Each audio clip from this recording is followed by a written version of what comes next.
ជាយ៉ាងទេ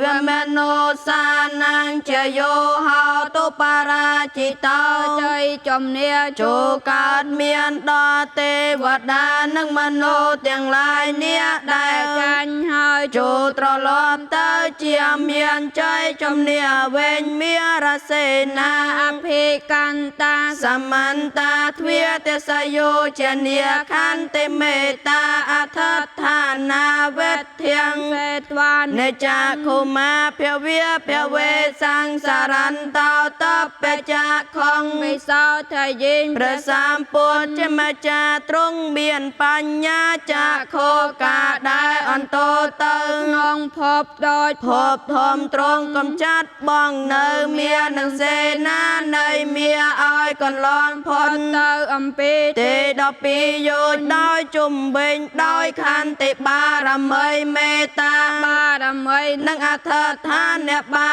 រមីហើយទ្រង់ជំរាននៅតបចាខោបរិយាបណ្ណាភិសោតានាងហេតាយចសុខាយចពុទ្ធកិច្ចចាំងវិសោធេត្វាបរតន្តំភណាមហេព្រះសាស្តាទ្រង់បំពេញនៅពុទ្ធកិច្ចដើម្បីប្រយោជន៍ផងដើម្បីសេចក្តីសុខផងដល់សត្វទាំងឡាយដែលបាននៅសេចក្តីចម្រើនដល់ក្រៃលែងយើងទាំងឡាយសូត្រឥឡូវនេះនៅព្រះ